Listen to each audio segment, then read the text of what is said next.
यह है कि आपको जानना चाहिए कि आज जज साहब का आखिरी दिन था, रिटायरमेंट था। दूसरी बात यह थी कि उन्होंने 17 जनवरी को डिस्ट्रिक्ट मजिस्ट्रेट को रिसीवर अपॉइंट किया। तीसरी बात यह है कि आज जिन्होंने जो फैसला लिया है वो तो पूरे केस को डिसाइड कर दिया उन्होंने।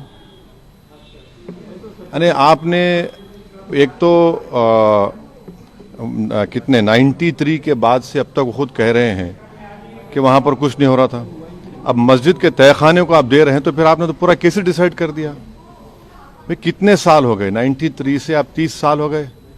हाँ, उसमें मूर्तियां कहाँ हैं कि कैसे मालूम उनको? तो ये प्लेसेस ऑफ वर्शिप एक्ट का वायलेशन है। भाई 30 साल के बाद आप ये काम की इजाज़त दे रहे हैं तो उनका तो एक काम था कि आप उनको 30 दिन का टाइम देते अपील के लिए।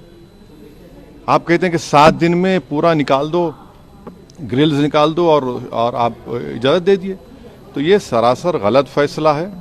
और आखिरी बात यह है कि नरेंद्र मोदी की सरकार जब तक अपनी खामोशी को तोड़ेगी नहीं और साफ तौर पे कहेगी नहीं कि हम प्लेसेस ऑफ वर्शिप एक्ट के ऊपर स्टैंड बाय करते हैं, ये पूरे तनाज़े चलते रहेंगे। और मैं फिर से कह रहा हूं कि जब बाबरी मस्जिद का टाइटल सूट का जजमेंट आया था, मैंने जिस एप्रीहेंशन का इजहार किया था कि वो फैसला यकीनन सुप्रीम कोर्ट हमारा आखिरी कोर्ट, हम इज्जत करते हैं, मगर फेद की बुनियाद पर आने से ये तमाम चीज़ें खुल रही हैं।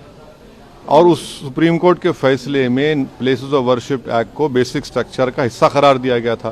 तो फिर ये लोअर कोर्ट सुन क्यों नहीं रहे हैं और केंद्र सरकार क्यों नहीं बोल रही है? अब देखना यह है कि अब इंतज़ामिया कमेटी शायद इलाहाबाद हाई कोर्ट में अब इस जजमेंट गलत फैसले पर अपील करेगी। अब नहीं मालूम क्या फैसला आएगा। मगर 17 जनवरी को एक बात कहते हैं, फिर रिसीवर को बोलते हैं ये कर दो आप, आखिरी दिन आपका। खैर उनका इख्तियार है, उसको कोई रोक नहीं सकता। मैं आपके व्यूअर्स के समझने के लिए कह रहा हूँ। और प्लेसेस ऑफ वर्शिप एक्ट का मतलब क्या है? 30 साल से कुछ नहीं हो रहा है, आप उनको 30 दिन नहीं देते। ये चीज़ें हैं सर। झारखंड में जो ईडी कार्रवाई हो रही है उस पर क्या? नहीं अब अभी उस सर, मेरा सवाल इससे जुड़ा हुआ है। हिंदू पक्ष के जो लॉयर है विष्णु शंकर जैन, उन्होंने ये कहा है कि हमारी बड़ी जीत है। आने वाले समय में अयोध्या जैसा ही जब आगे बहस होगी तो उसको लेकर अयोध्या जैसा ही परिणाम आएगा। हाँ, 6 दिसंबर दोबारा हो सकता है इस देश में। 6 दिसंबर दोबारा हो सकता है, क्यों नहीं हो सकता है भाई? 86 हुआ, फिर हो सकता है, जब जीबी पंत थे, दोबारा हो सकता है इस तरह। सर, बिहार के सीमांचल बस